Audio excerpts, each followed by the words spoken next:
ब्रह्मलीन श्रद्धेय स्वामी राम सुखदास जी द्वारा कही गई एक बोध कथा। श्री चैतन्य महाप्रभु के कई शिष्य हुए। उनमें एक यवन हरिदास जी महाराज भी थे। वे थे तो मुसलमान, पर चैतन्य महाप्रभु के संग से भगवान नाम में लग गए। सनातन धर्म को स्वीकार कर लिया। उस समय बड़े बड़े नवाब राज्य करते थे। उनको बड़ा बुरा लगा। लोगों ने शिकायत भी की कि यह काफिर हो गया है, इसने हिंदू धर्म को स्वीकार कर लिया है। उन लोगों ने सोचा, इसका कोई ना कोई कसूर मिले तो फिर अच्छी तरह से इसको दंड देंगे।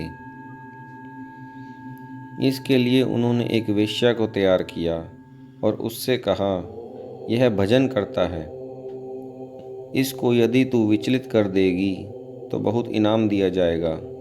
वेश्या ने कहा, पुरुष जाति को विचलित कर देना तो मेरे बाएं हाथ का खेल है। ऐसा कहकर वहाँ चली गई जहाँ हरिदास जी एकांत में बैठे नाम जाप कर रहे थे। वह पास में जाकर बैठ गई और बोली, महाराज, मुझे आपसे बात करनी है।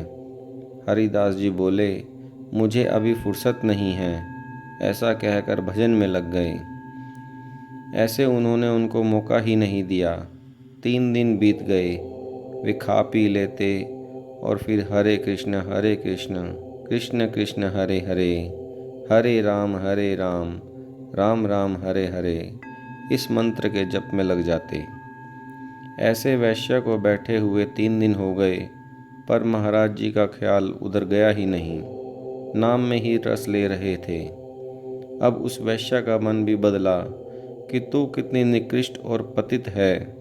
यह बेचारा सच्चे हृदय से भगवान नाम में लगा हुआ है। इसको विचलित कर नरकों की ओर क्यों ले जाना चाहती है? इससे तेरी दशा क्या होगी?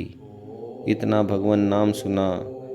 ऐसे विशुद्ध संत का संग हुआ, दर्शन हुए। अब तो वह रो पड़ी एकदम ही, महाराज, मेरी क्या दशा होगी, आप बताओ। अब महाराज ने ऐसा सुना तो बोले, हाँ हाँ बोल, अब फुर्सत है मुझे, क्या पूछती हो? वह कहने लगी, मेरा कल्याण कैसे होगा?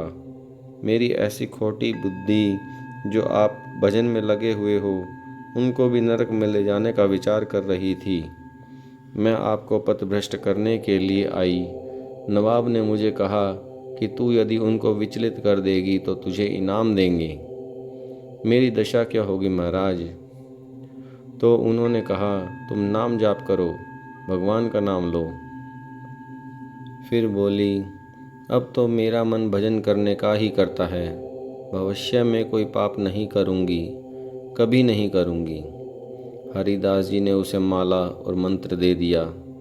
अच्छा, यह ले माला, बैठ जा यहाँ और कर हरि भजन।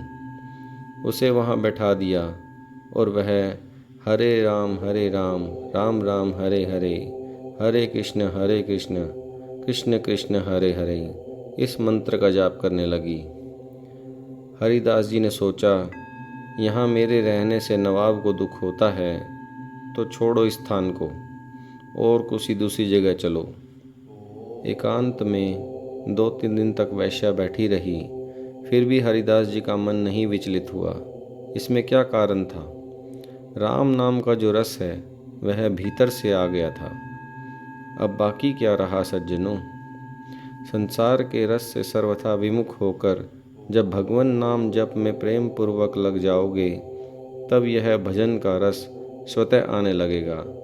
इसलिए राम नाम दिन रात लो, कितनी सीधी बात है। नाम लेने का मज़ा जिसकी जुबां पर आ गया, वो जीवन मुक्त हो गया, चारों पदार्थ पा गया। किसी व्यापार में मुनाफा कब होता है? जब वह बहुत सस्ते में खरीदा जाए, फिर उसका भाव बहुत महंगा हो जाए, तब उसे नफ़ा होगा। मान लो 2-3 रुपए मन में अनाज आपके पास लिया हुआ है और भाव 40-45 रुपए मन का हो गया। लोग कहते हैं अनाज का बाज़ार बहुत बिगड़ गया है, पर आपसे पूछा जाए तो आप क्या कहेंगे? आप कहेंगे कि मौज हो गई। आपके लिए बाजार खराब हुआ ही नहीं था। ऐसे ही राम नाम लेने में सतयुग में जितना समय लगता था उतना ही समय अब कलयुग में लग रहा है। पूंजी इतनी ही खर्च हो रही है और भाव होगा कलयुग के बाजार के अनुसार। कितना सस्ता सरल मिलता है, कितना मुनाफा होता है। इसीलिए कलयुग में नाम की महिमा विशेष है। जय श्री कृष्ण।